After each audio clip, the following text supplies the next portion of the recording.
dëkk boo xam ne y a 11 millions wax naa ko sànq 11 millions de jeunes de 14 à 24 ans xoolal boo ko yóbboo de 14 à 35 ans yaa ngi yegee 14 millions yi téléphone bi tuuti. yaa ngi jege les 80 yaa ngi jege les 14 les 14 millions. mais c'est 14 millions de sénégalais là. ça va ñëpp nekk ay jeunes. yow magum jëmm nga ne doo bàyyi xale yi ñoom ñu jël seen wërsëg. doy na waar yow privilège sur privilège yow yéen ñoom dañu yaakaar ni. ñoom rek ñoo ko yeyoo xanaa. mais Mimi Touré amul lu mu doxul ci réew mi ak ñi nga xamante ne ñoom la àndal. mais quand même au moins man pour man te li may ñaan encore une fois ces jeunes qui sont dans l'opposition mais gars yi bu leen ci xeeb seen bopp. réew mi ñun rekk ko mën a sopp ci étage yëpp jeunes yi rekk ko mën a sopp su ngeen yaakaaree ne xëy na topp ci benn gannaaw leader moom mooy tax mbir yi soppeeku bu boobaa ñoo xam ne yéen a ngi nax seen bopp. d'accord am na solo parce que ñi fi nekk tey jii nii. yaa ngi ko doon wax sànq opposition baa ngi tëdd di nelaw. kenn ku ci nekk yaa ngi xaar xam nga lu ñuy xaar. bu élection génnee ñu génnee waat seen i ay milliards. luye waat seen i ay oto jeunes yi topp ci di leen solal ay t-shirt ak di leen waxal te loolu nag wax dëgg yàlla ak di leen tàccul loolu war nañu mën a dépasser. en tout cas da joxe résultat bu positif alors en tout cas et puis yow li nga wax ci opposition bi man li ma le constat que j'ai fait peut-être tey di ngeen ne Zeyna mi moom xanaa dafa gént Ousmane Sonko du loolu de dama gis ni ba tey wala ñu focus ci président de la République te xam ne kooku mooy rendre compte mais on fait que parler de Ousmane Sonko. man de du ma wax ci Ousmane Sonko looloo tax ñu bari yaakaar ne Ousmane Sonko laay faral. mais c'est compliqué Ousmane n'est plus au pouvoir bañ na ko ba nee na opposition bi dina neex ndax ñëw naa ci.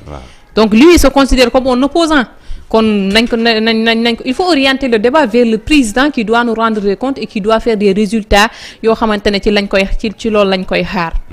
loolu mooy yoon. la mooy seen problème. loolooy dëgg de.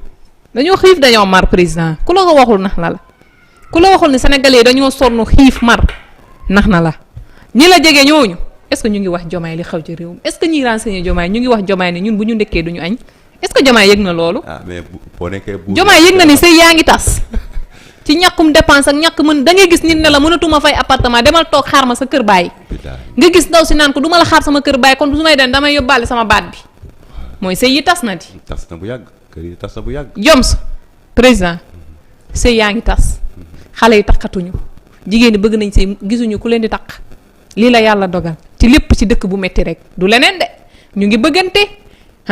nice mais takk gi moo mënatul nekk takk bi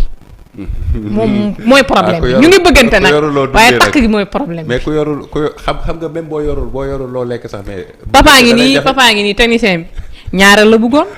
nga patriote la dafa yaakaaroon ni bu Sonko nee cëpp ci nguur gi day takk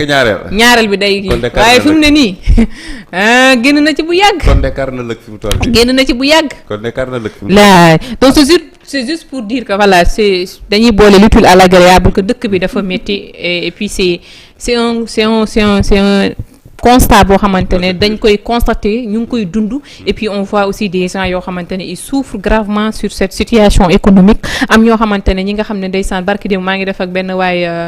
émission au niveau de la CTV nee na moom dafa ruus ñii nga xamante ne dafa duggoon ne leen ñaari ñi boo leen falee danañ def résultat tey ban bët lañ ñu nekk am na ñoo xam ne dañ koy woo ne ko mais booy sa gars yi moom lii lan la du xam lu mu leen di tontu. parce que li mu leen jaayoon la Diomaye Sonko Diomaye donc bëri na ci réew mi ñoo xamante ne tey vraiment ils sont déçus désolés et puis voilà am métit boo xamante ne il faut pas l'expliquer alors pour ñu jeexal arrestation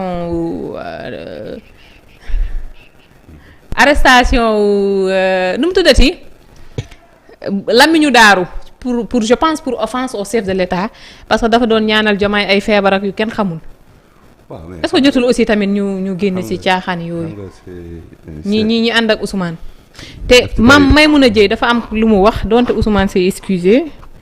nit yi bëgg ko jël polémique ko man moom métti woon na ma mais puisque Ousmane nee na erreur la nañ ko jéggal daanaka noonu la ko waxee dañ koy jéggal dafa wax Ousmane ba pare teg ci sallallahu alayhi wa sallam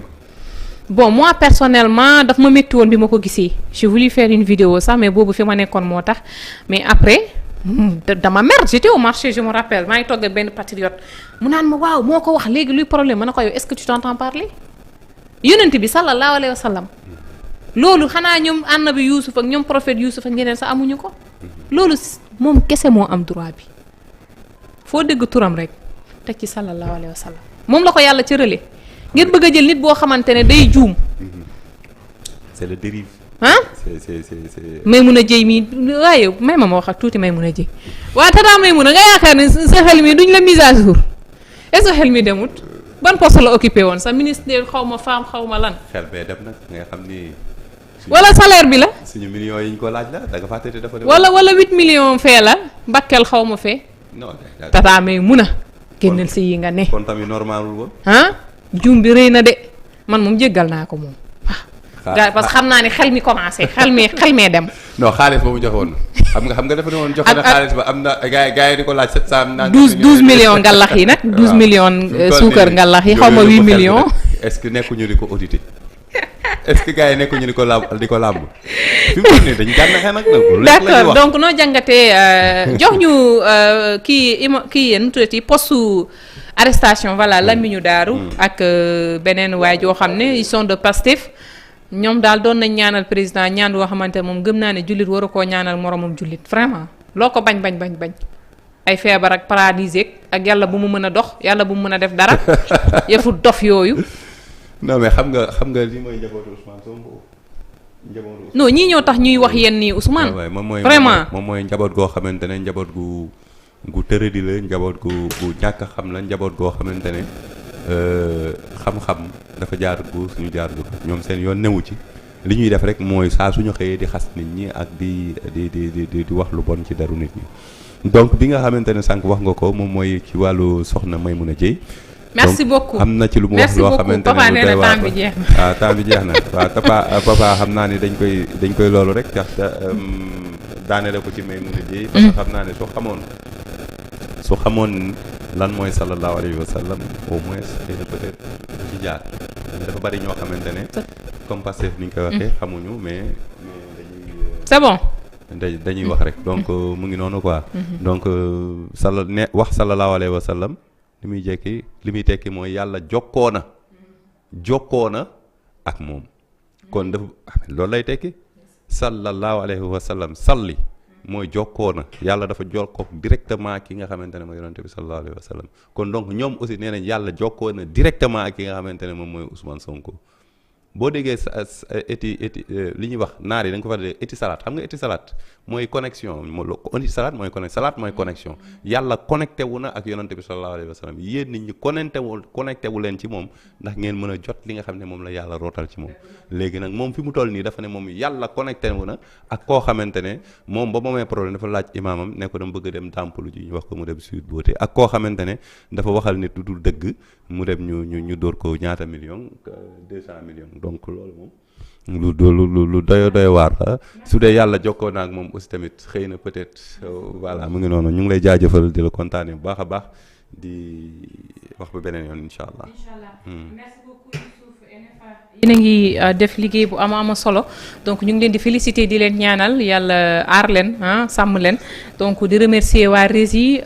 Tata Maimouna revient à la raison heureusement Ousmane corrigé na ko ci saa si en direct la ko corrigé mais avec une élégance boo xamante ne wala élégance boo xamante ne je pense que elle s'est pas sentie mal à l'aise parce que Ousmane ni mu ko waxee dafa comique et puis